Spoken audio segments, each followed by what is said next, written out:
다음 세대를 위한 쉐어타임 공유하는 시간 하이파이브. 오늘 이 시간은 지난 6월 포항 기쁨의 교회에서 열린 탈북민 현 21대 지성호 국회의원의 간증으로 같이 합니다.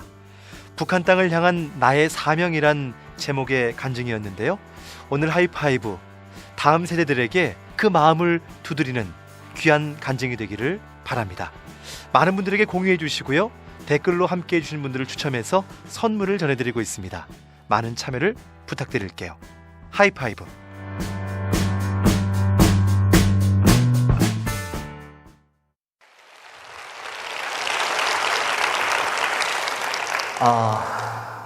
정말 이제 암흑의 땅에서 죽어가던 저에게 하나님께서는 자유를 주셨습니다. 2,500만 북한 주민들이 그렇게 갖고 싶은 그 자유를 살 수 있도록 하나님이 함께 해주셨습니다. 지금 살아가는 이 삶이 얼마나 감사한지, 자유를 숨쉰다는 것이 얼마나 감사한 일인지 저는 잘 알고 있습니다. 또한 하나님께서는 저에게 자유를 찾지 못한 2,500만의 영혼들을 살리라는 그 사명을 주셨습니다. 그들도 인간이고, 그들도 쌀밥을 먹을 줄을 알며, 그들도 고깃국이 맛있는 것을 알고 있는 그 사람들, 그들도 교회에서 예배를 드리고 하나님을 경배할 그런 하나님의 영혼들이라는 사실이죠. 저는 지금 등원을 시작해서 누구보다 더 열심히 일하려고 하고, 그 하루를 열흘 맞잡이로 일하려고 노력하고 있습니다. 왜냐하면 하나님께서 그 꽃제비, 그 거지아이, 그 팔다리 없는 그 장애인을 들어서 국회의원을 시켰을 때는 하나님의 뜻이 있고, 그들을 살리려는 하나님의 명령이 있기 때문에 저는 게을리 살 수가 없는 것입니다. 요즘 코로나로 많이 힘든 시대입니다. 또한 북한 주민들도 마찬가지일 거라고 저는 생각합니다. 어렵고 배고프고 슬프고 고통당하고 고문당하고 정치범 수용소에서 죽어가는 그들, 정말 우리가 힘들더라도 그들에게 우리의 마음이 가야 하는 이유라고 생각합니다. 북한 영혼들을 향한 지성호의 사명이 아니라 오늘 이 자리에 함께 계신 한 분 한 분의 사명이 될 때 하나님께서는 그 북한 땅을 열어주실 줄 믿습니다. 북한에서의 삶, 인간의 삶이 아니었습니다. 제가 누리고 있는, 제가 느끼고 있는 대한민국 국회의원의 삶과는 비교를 할 수 없는 그 참혹한 삶이었습니다. 국회의원 회관에서, 제 방에서 창밖을 내다볼 때면 가끔 생각납니다. 그 땅이 보이고, 국회의원 회관에서 점심 식사를 할 때면 북한 조회들이 떠올라서 눈물이 납니다. 쌀밥을 함께 먹어야 된다는 그 마음에 눈물이 납니다. 저희 어렸을 때 소원, 쌀밥에 고깃국을 한번 먹어보는 것, 그것이 소원이었습니다. 저는 상상할 수 없는 삶을 살고 있죠. 최근 북한에서 탈북자를 이제 죽이라고 구호를 외치고 할 때 저는 감사했습니다. 왜냐하면 북한 주민들도 자유를 알아야 되기 때문에, 탈북자는 누구이며 그들은 왜 탈북했으며 그들은 어떻게 살고 있는지, 그 죽음의 강을 넘어서 자유를 찾은 이유로 대한민국 땅에서 국회의원이 됐다는 사실을 알아야 되기 때문에 또한 기뻤습니다. 어려서의 제 삶, 상상을 할 수 없는 삶이었습니다. 북한에 두고 온 많은 것들, 피눈물을 묻고 왔습니다. 많은 간증에서 아시겠지만 굶어서 죽기까지 간다는 것은 얼마나 힘든 일인지 몰랐습니다. 배고픔, 제가 겪었던 수많은 생과 사를 넘나드는 그 과정 중에, 그 경험 중에 가장 힘든 것이었습니다. 한창 먹어야 될 나이에 먹지를 못하고 영양실조 걸려서 그나마 먹을 수 있는 풀을 뜯어 먹었는데, 정말 산에 있는 산의 풀, 산나물에, 들풀에 안 먹어본 이제 풀이 없죠. 정말 한 트럭은 먹은 것 같습니다. 대한민국에 와서 10년 동안 제가 샐러드를 먹지 않았죠. 그때 그 악몽이 떠올라서 왜 북한 사람들은 굶을 수밖에 없는가? 왜 그들은 쌀밥에 고깃국을 먹을 수 없는가? 우리는 알고 있지 않습니까? 1%의 기득권층이 99%의 주민들을 착취해 먹고 있다는 사실. 사람들이 굶어 죽는 순간에도 우리 김정일 장군님도 주먹밥을 먹으면서 쪽잠을 잔다고 북한 주민들의 감동을 자극해가지고 굶어 죽는 사람들이 미안한 마음을 떨치지 못하게 죽게 만들었던 그 땅. 왜 그들이 굶습니까? 이런 것에 대한 대가를 주지 않지 않습니까? 그러면 일하러 가지 않을 자유도 있지 않겠습니까? 일하러 가지 않으면 잡아서 강제 노역을 시키고 가족들하고 분리시키고, 그리고도 행복한 나라 북한은 천국, 강성대국, 무릉도원을 이제 이야기했습니다. 며칠을 굶으니까 마지막에는 정신이 혼미해졌습니다. 정신을 잃었는데 다시 깨보니까 영양실조 걸려 뼈만 있었는데 제 몸이 살찐 것 같은 겁니다. 체중이 한 2배가 된 거죠. 왜냐? 부어서, 먹지 못해서 부정이 와가지고 부어가지고 2배가 된 겁니다. 이게 살찐 건가 해서 이제 눌러보니까 멀겋게 된 그 살은 손가락에 쑥쑥 들어가는 거예요. 눈을 떠보니까 아버지도 어머니도 남동생도 여동생도 할머니도 똑같은 상황인 겁니다. 다 정신을 잃고 쓰러져 있었는데 어머니를 흔들어 깨워도 먹을 걸 주지 않고 다시 또 이제 정신을 잃었다 깨니까 눈물을 흘리는 소리가 나서 보았죠. 할머니가 돌아가신 겁니다. 숨이 멎은 거죠. 뼈만 남아서 돌아가신 겁니다. 슬퍼야겠죠. 슬플 눈물이 없었습니다. 잔인한 그 땅에서 슬퍼할 눈물이 없었습니다. 저에게는 살아남은 5식구가 똑같이 일치하게 생각한 것이 있었습니다. 그것을 아버지가 실행에 옮겼는데 몸도 가누지 못한 아버지가 옷을 주섬주섬 입고 이제 비틀거리며 나간 것은 식량 배급소입니다.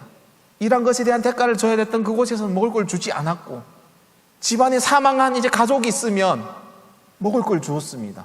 장례를 치르라고 2kg의 옥수수 가루를 주었습니다. 아버지는 그것을 받으러 이제 간 것이고, 약속이나 한 듯이 그때 정신을 다 차린 이제 저희 가족들이 약속이나 한 듯이 누구는 불을 지피러 부엌에 내려가고, 누구는 물을 기르러 이제 강가에 나가고, 그 옥수수 가루가 오면 그것을 끓여 먹겠다고. 죄송합니다만 제21대 대한민국 국회의원 지성호가 그 할머니 제사에 써야 될 그 옥수수 가루를 이제 풀어 먹고 살아서 오늘이 있는 것입니다. 잔인하죠. 살아남았습니다. 학교를 갈 수가 없었습니다. 왜냐하면 학교로 갈 힘이 없었기 때문입니다. 어느 날부터 저희 책가방은 풀 캐러 가는 가방으로 바뀌었고, 풀만 먹고는 살 수 없다는 사실도 알게 되었습니다. 어느 날은 풀을 잘못 먹고 독이 올라가지고 온몸이 시꺼멓게 이제 되기도 했었죠. 제가 살던 곳은 탄광촌입니다. 저는 평양도 한 번도 못 가봤고, 그래서 평양 냉면의 맛도 모릅니다.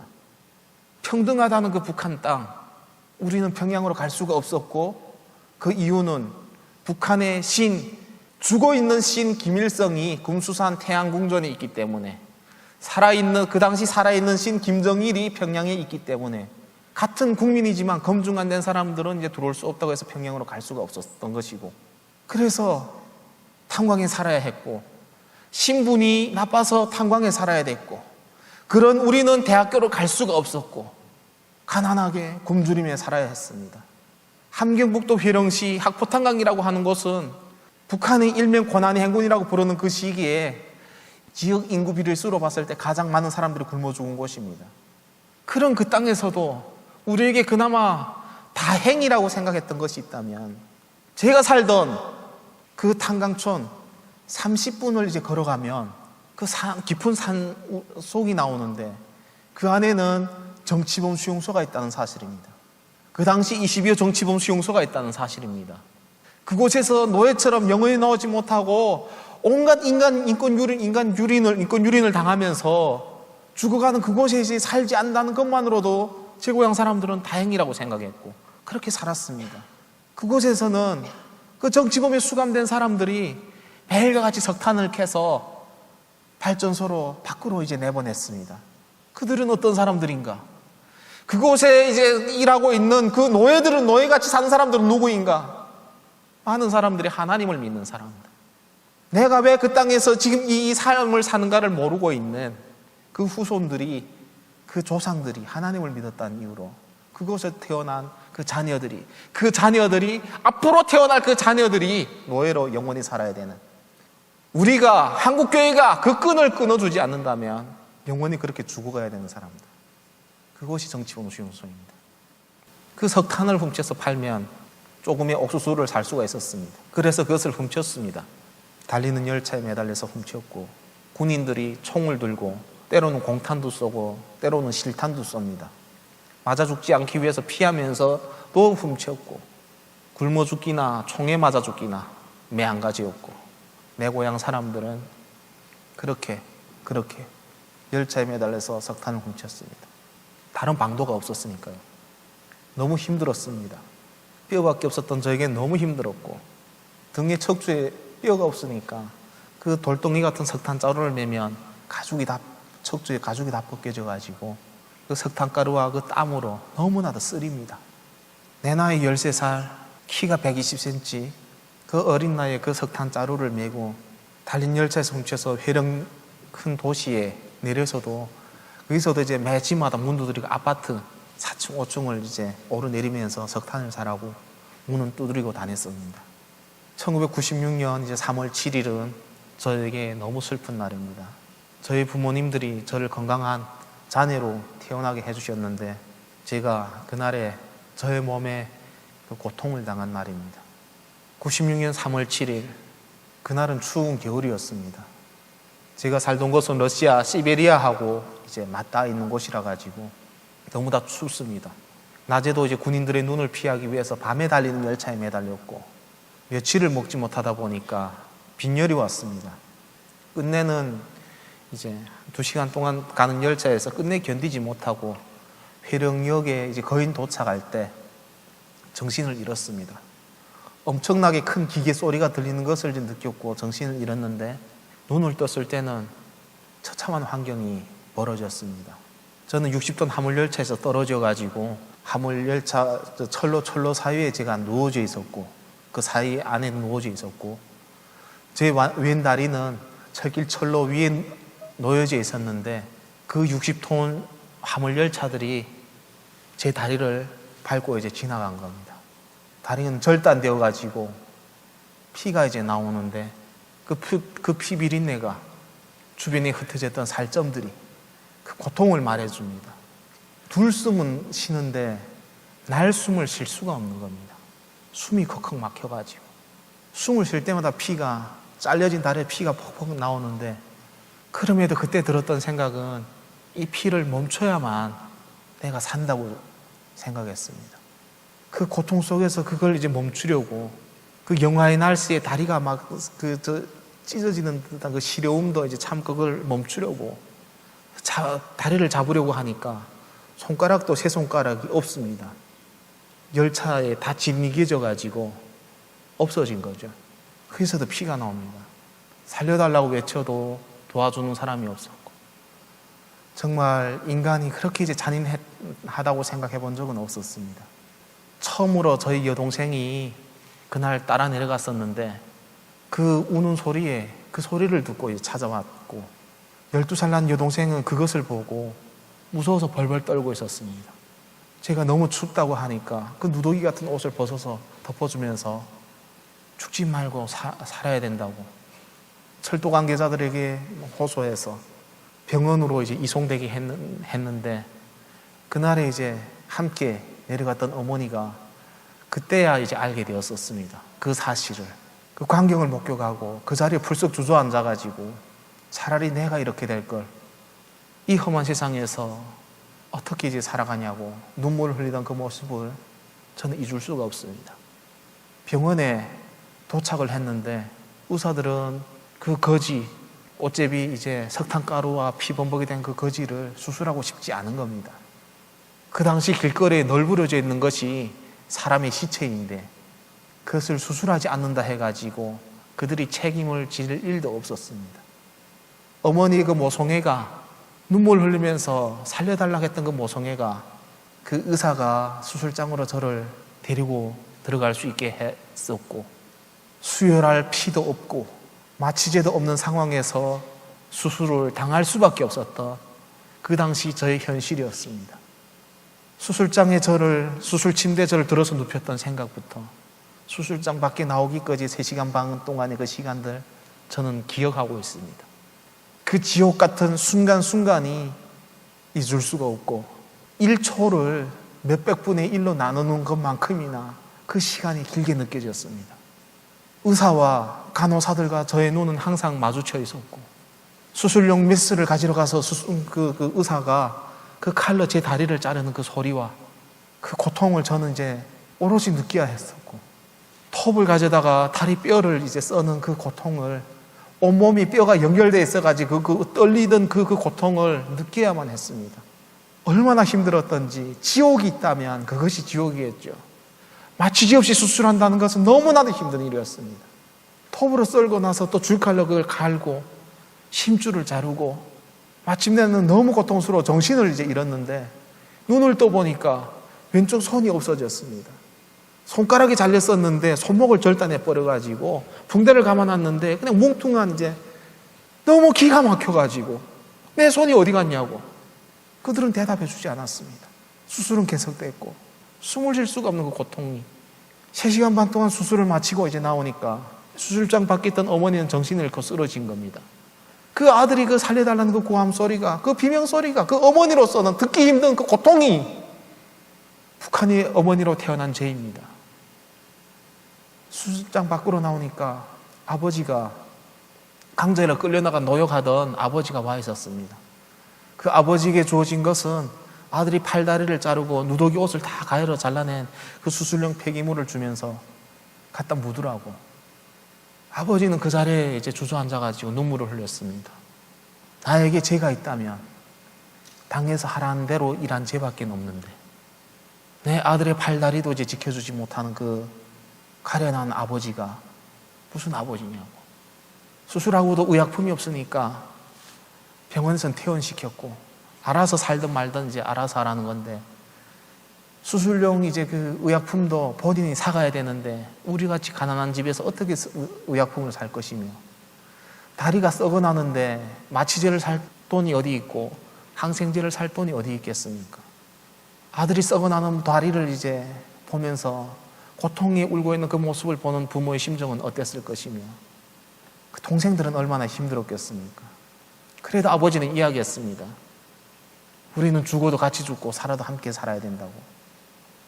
그래서 아버지는 석탄을 팔면 그것을 이제 애들의 옥수수 가루나 짐승 사료라도 사서 이제 그걸 이제 먹는 것이 아니라 그 돈으로 가끔 이제 항생제를 사오면 정말 썩어나서 냄새나고 정말 다리가 2배로 이제 부었던 제 다리가 좀 나아지기도 하고, 과정을 겪으면서 이렇게 살아야 되냐 이런 생각이 들었습니다.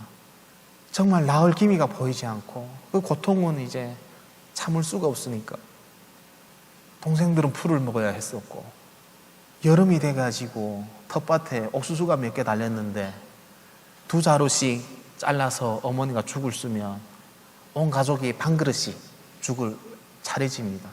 저는 한 숟갈만 더 달라고 해도 어머니가 똑같이 반 그릇씩 줬죠. 아버지는 고된 일을 하고 들어와서 그것을, 그 뜨거운 죽을 마시는 겁니다. 남동생은 그 죽을 아껴 먹고, 아버지는 배가 안 차니까 그 막내 아들의 죽그릇에 눈이 가고, 그 애써 아닌 척 하려고 해도 그 아버지도 배고픈 한 인간에 불과했던 것이죠. 7개월 만에 다리가 다 나았습니다. 그런데 낳고 보니까 장애인인 겁니다. 왼쪽 다리도 없고 왼쪽 손도 없고, 목발을 이제 잡을 수 있는 왼쪽 손도 없으니까 정말 퐁퐁 뛰어서 다녀야 되는, 동생들이 보러 오는 것을 이렇게는 평생을 살 수 없다고 생각해가지고 무언가는 해야 되겠는데, 온 가족이 노력해도 먹고 살기 힘든 그 땅에서 내가 무언가는 해야 되겠는데 할 수 있는 일이 한 가지가 있었습니다. 목발을 손으로 해서 왼쪽 손은 없으니까 끈으로 한쪽은 묶고 한쪽은 목발을 짚고 어디로 가야 된다고요? 그 나의 그 팔 다리를 잘라 먹었던 그 화물열차에 다시 올라타서 석탄을 훔쳐야 된다는 그 상황, 참으로 비참했습니다. 그때 저는 생각했었죠. 북한 밖에도 사람들이 있을 텐데 그 누군가는 우리의 이 고통을 알아줬으면, 북한 땅에 북한 정권만 사는 것이 아니라 고통받는 인민들이 있다는 사실을 알아주었으면, 우리를 살려주었으면, 쌀밥에 고깃국을 한번 배 터지게 먹어봤으면, 그것이 저희 소원이었습니다. 성한 몸으로도 달린 열차에 매달렸다가 군인들에게 잡혀서 매 맞고 했는데 미처 도망을 못 가니까 군인들에게 맞아서 두들겨 맞기를 이제 일수이고, 그 목발로 두드려 패면 목발이 또 다 부러지면 또 퐁퐁 뛰어서 집에까지 1시간, 2시간, 3시간을 걸어서 와야 했었고, 어느 날은 그 목발을 짚고 중국으로 넘어갔습니다. 가서 먹을 것을 구걸하려고. 너도 나도 간다고 하기 때문에 군인들이 눈을 피해가지고 넘어갔습니다. 정말 성공적으로 넘어갔고, 중국에 가니까 저희 눈앞에 이제 교회가 눈에 들어왔습니다. 많은 것들도 있었고, 정말 이제 중국 가서 이제 놀란 것도 많습니다. 근데 그 교회가 가보고 싶은 겁니다. 왜냐하면 북한의 신은 김일성인데, 북한에서는 기독교가 그렇게 이제 악마의 종교라고 이야기하고, 오른쪽 뺨을 때리면 왼쪽 뺨도 때려달라고 하고, 정말 이제 그렇게 잔혹한 일을 많이 하는 곳이라고 제가 들었는데, 얼마나 나쁜 곳인가 하고 이제 가보고 싶어서 갔는데, 그들은 나쁜 사람들이 아니었고, 그들은 악마도 아니었고, 북한에서 넘어온 저에게 사랑으로 기도해 주었고, 무엇보다 저를 꼭 안아주었습니다. 그 꽃제비 같은 떼뚜더기 같은 냄새나는 그 쓰레기 같은 옷을 입고 있는 저를 이제 안아주었고, 눈물 흘려주었고, 어떻게 하면 백성을 이렇게 만드냐고, 어떻게 하면 지들만 먹고 이렇게 만드는 사람들을 이렇게 만드냐고, 그것이 나라냐고. 저는 그때 감동을 받았습니다. 나쁜 곳이 아니라는 사실도 알게 되었고, 그들은 이제 저에게 신앙을 가르쳐주면서 북한으로 가지 말라고 이야기했습니다. 북경에 있는 신학대학교를 가서 공부해가지고 목회자가 되라고 했고, 아니면 남한으로 가라고 했습니다. 근데 그럼에도 불구하고 제가 북한 땅으로 갈 수밖에 없었던 것은, 북한 땅에 있는 나의 그 가족들에게, 그 고생한 가족들에게 쌀밥을 함께 배불리 먹이고 싶어가지고, 팔다리 없는 제가 이제 짐을 지면 몇 킬로를 지겠습니까? 몇십 리를 걸어서 국경을 넘어서 군인들이 이제 눈을 피해가지고 잡히면 매 맞고 다 뺏길 줄 알면서도 3kg의 쌀을 메고 갔습니다, 북한으로. 그런데 제가 뭐 쌀을 메고 이제 집으로 들어갈 때 누군가가 고발한 겁니다. 그 병신 아이가 중국으로 넘어갔었는지 모르겠는데 등에다 쌀 비슷한 걸 메고 이제 집으로 들어갔다고. 경찰관들이 들이닥쳐가지고 현장에서 잡혀가지고 두들겨 맞고 끌려나가는데, 그 장애인 아들을 때리고 패고 하는 그 모습을 보면서 저희 부모들 대꾸 한마디를 못했습니다.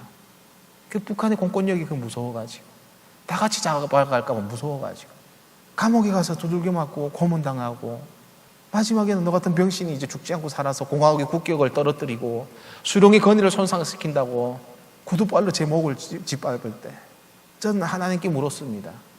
내가 분명 한 달 동안 중국에 가서 성경을 보았고, 주기도문도 외웠고, 사도신경도 배웠고, 찬송가도 배웠고, 하나님이 사랑이라고, 예수 그리스도가 이 땅에 온 것은 나같이 불쌍한 사람들을 살리려고 왔다고 내가 배웠는데, 그 하나님께서 하늘에 계시다면 나를 보고 있지 않을까? 내 팔다리 잘린 것도 슬픈데 왜 이 고난을 당해야 되고 내 마지막 남은 자존심까지 짓밟혀야 되냐고 하나님께 물었습니다. 이유는 알 수 없었죠. 풀려나면서 저는 이제 하나님을 안 믿겠다고 약속을 했는데 안 믿을 수가 없었고, 풀려나서부터 매일같이 아버지, 동생들이 출근한 다음에 하나님께 기도했습니다. 하나님, 이 땅을 탈출하게 해주세요. 남조선으로 남한으로 가게 해주세요. 하루를 살더라도 인간답게 살다가 죽게 해주세요. 그리고 하나님, 우리 가족이 다 함께 모여 살게 해주세요. 왜냐하면 거기서는 우족과 우수를 할 수가 없으니까 어머니가 중국으로 갔습니다. 식량을 구하러 갔습니다. 그리고 돈을 벌어서 아들의 우족과 우수를 해주겠다고 편지를 써놓고 갔고, 저희 막내 아들에게는 신발이 없었기 때문에 그 신발을 사오겠다고 약속하고 갔던 어머니가 1년 돼도 돌아오지 않았습니다. 1년 하루 돼도 돌아오지 않았고 2년 돼도 돌아오지 않았고, 그래서 우리는 어머니가 우리를 버리고 갔다고 생각했고, 어머니가 너무 미웠습니다. 중국 가서 쌀밥을 먹으면서 우리를 버렸다고 생각했었죠. 여동생이 어머니 찾으러 갔는데 오지 않았습니다. 우리 집 여자들은 다 나쁜 사람이라고 생각했습니다. 그런 그들도 찾아야 되겠고, 아버지와 남동생도 함께 다 모여서 살려면 대한민국에 그 누군가는 살아서 넘어가야 인간답게 살 수 있는 우리 가정이 올곧이 모여 사는 날이 올 수 있다고 저는 생각하고 기도했습니다. 6년 만에 탈출할 수 있는 기회를 하나님이 주셨습니다. 남동생하고 함께 탈출을 했고 아버지에게 약속했습니다. 3개월 후에 모시러 오겠다고 꼭 안아드리고 떠났는데 그것이 아버지하고의 마지막 이별이 될 줄은 저는 몰랐습니다.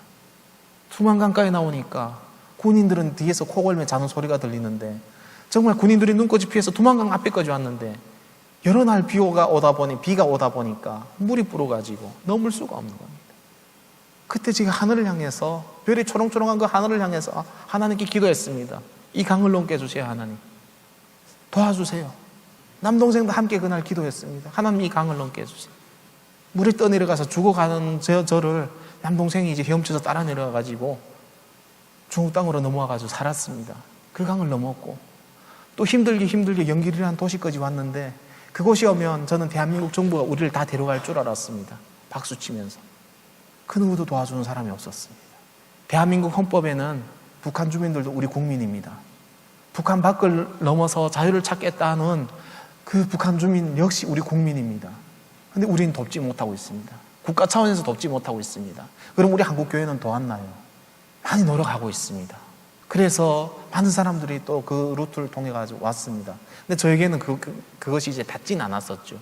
길은 한 가지. 중국에서 라오스, 미얀마, 태국 1만 킬로를 돌아와야 된다는 남동생을 먼저 보냈습니다. 둘 중에서 하나는 살아남아야 되겠고 나는 분명히 잡힐 것이 이제 뻔하고 북한 목발을 짚고 있고 뭐 팔다리 없이 그렇게 돌아다니는 사람이 중국 땅에 어디 있습니까? 그리고 나는 믿을 곳은 하나님밖에 없어가지고 계속 기도했습니다. 이동하는 가정을 기도했고 아침에 기도하고 점심에 기도하고 오후에 기도하고 저녁에 기도하고 계속해서 기도하면서 또 가정을 이어가지고 마침내는 라오스 국경을 중국 땅에서만 잡히지 않으면 북한으로는 송환 안 되니까 총살당한 일은 없으니까 국경을 넘는데 더는 갈 수가 없어가지고 쓰러져가지고 눈물을 흘리면서 또 그때도 하나님을 찾았죠. 차라리 그때 굶어 죽던 팔다리 잘렸을 때 죽던 아니면 강 건널 때 죽던 하나님 왜 내 여기서 죽어야 됩니까? 또 갈 힘도 없고 도와주는 사람도 없는데 하나님 살려주신다면 제가 대한민국에 가가지고 나 같은 장애인이 넘어오지 않아도 되는 그 세상 그 통일을 위해 가지고 하나님 일하겠습니다. 살려주세요. 살려주셨습니다. 그러니까 오늘이 있죠. 그 산, 그 정글을 넘게 해주셨습니다. 그리고 메콩강을 타고 정말 대한민국까지 왔고 와보니까 이제 남동생은 성경책을 펴고 기도하고 있습니다. 하나님 우리 형님 살려주세요. 내가 할 수 있는 일은 없고 정글에서 분명 죽을 수밖에 없는 환경인데 하나님 살려달라고 정말 극적으로 만났고 넘어오니까 정말 처음으로 뷔페 음식을 먹었습니다. 먹고 또 퍼먹어도 누구 뭐라 하지 않는 세상도 있다는 사실을 알고 있었습니다. 처음으로 알게 됐습니다. 우족과 우수를 할 수가 있었습니다. 국가가 해줬습니다. 무료로 해주었고 그리고 어떻게 그 몸 가지고 왔냐고 안아주었고 그리고 그 누구 어느 탈북자보다 먼저 한국으로 올 수 있도록 도와주었습니다. 왜냐하면 대한민국에는 장애인과 노약자를 우선하는 국가적인 통념상의 법이 있고 법률적인 그 법이 있기 때문에 저는 존중받아야 될 존재라는 것을 그때 처음으로 알게 되었고 우족과 우술라가 세상을 다시 걷는데 그 우족과 우수는 저희 아버지도 해줄 수가 없었고 정말 어머니가 후에 알게 됐지만 인신매매로 팔려가가지고 집에 돌아올 수 없었던 그 어머니도 해줄 수 없었던 것을 대한민국이 저에게 해준 겁니다. 세상을 다시 걸었고 아버지를 모셔오려고 북한에 연락을 했는데 아버지가 탈북하다가 잡혀가지고 고문으로 돌아가셨다는 사실을 알게 되었고 장례를 치러드린 지 보름밖에 안 됐다는 그 사실에 너무 이제 눈물이 났습니다. 쌀밥과 고깃국을 배불리 먹는 세상도 있는데 북한 땅에 태어나가지고 좋은 세상 하루 보지 못하고 그 자녀들이 많아가지고 그 호라비로 자녀들 군기 안 죽이고 살렸던 그 아버지를 내가 좋은 날 하루 못 보게 해드렸다는데 너무 이제 장남으로서 죄책감이 들고 내가 고문을 당해봐서 아는데 매 맞아서 숨이 떨어지기까지 얼마나 힘들었을까 그 아버지 심정으로 아버지 그 당시 상황을 생각하니 너무 힘들었습니다. 사람들은 이야기했죠. 그 목발을 북한을 향해서 던지라고 김정일 당신은 나를 팔다리를 잘라놨지만 대한민국은 세상을 다시 걷겠다고 외치라고 그 아버지 만들어준 유품이라서 버릴 수가 없었는데, 그것이 2018년 미국 백악관이 초청되고 2018년 연두교수에서 미 의회에서 상하원 의원들 전 세계 앞에서 북한의 인권의 상징으로 둘 수 있었던 그 강력한 무기로 하나님께서 사용하실 줄은 저도 그 당시는 몰랐습니다. 북한 주민들의 고통이 그렇게 심각하다는 것을 알리는 그 도구로 사용했을 줄 몰랐습니다.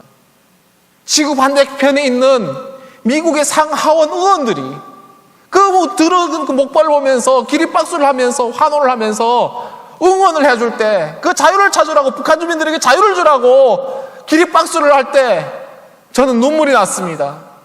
그리고 정말 하나님의 정의가 승리할 것을 저는 알았고, 그리고 정말 멀지 않은 날에 그 땅에 들어갈 날을 이제 보았습니다.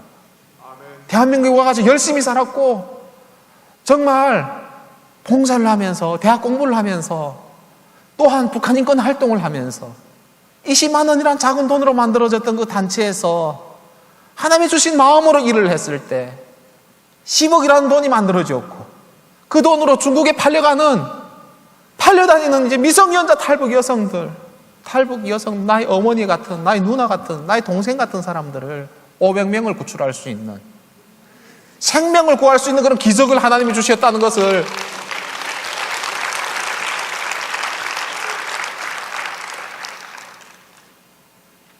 저는 이제 믿습니다. 기적을 보여주셨던 하나님, 하나부터 정말 아무것도 없는 저에게 예수 그리스도의 마음으로 하나님이 하라는 일을 했을 때 성장시켜 주셨던 그 하나님, 생명들을 살리고 그걸 보고 눈물 흘릴 수 있는 마음을 주셨던 하나님, 나의 어머니 일이요, 나의 여동생이 일이요, 그 여성들 지금도 25만 명이나 이제 그 팔려다니는 여성들 누구의 일이 아니라 우리 일이요, 대한민국의 일이요, 우리 국민들이 슬퍼해야 될 일이고, 우리가 데려와야 될 우리 국민들이고, 그 악의 정권에서 겨우겨우 자유를 찾은 그 여성들이 왜 팔려가야 되고 인신매매를 당해야 되고 20살 여성에게 3살, 4살짜리 아들이 있고 딸이 있어야 되는가 하는 것을 저는 보았고, 우리가 사랑하지 않는 민족, 우리가 슬퍼하지 않는 그 누가 이제 알겠습니까? 죽은 남성들이 마음대로 해야 되는 것이 북한 여성들이 아닙니다. 그들도 누구의 어머니고 누구의 동생이고 집으로 가서 가족하고 함께 살아야 될 소중한 사람들입니다. 한국교회 행동해야 됩니다. 깨어나야 합니다. 빛과 소금의 역할을 감당해야 합니다. 저는 할 수 있다고 생각되고, 또한 그만큼이나 때가 가까이 왔다고 저는 생각합니다. 제가 국회의원이 되었습니다. 하나님의 뜻이 있습니다. 저는 그 다음에 갈 곳은 북한 땅이라고 저는 확신합니다. 함께 가십시다. 그리고 교회를 세우십시다. 영혼들을 살리고 그 땅의 자유와 민주주의를 건설하십시다. 기도해 주시고 함께 해주셨으면 감사하겠습니다. 감사합니다.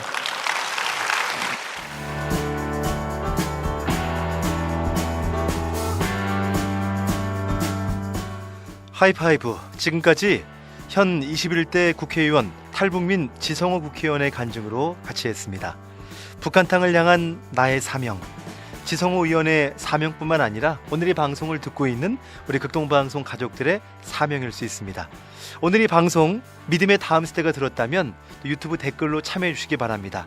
추첨을 통해서 응원의 선물, 또 기분 좋은 선물을 전해드리겠고요. 또 많은 분들에게 공유해 주시길 바랍니다. 여러분, 오늘 북한 땅을 향한 우리의 사명, 어떤 것이 있을까요?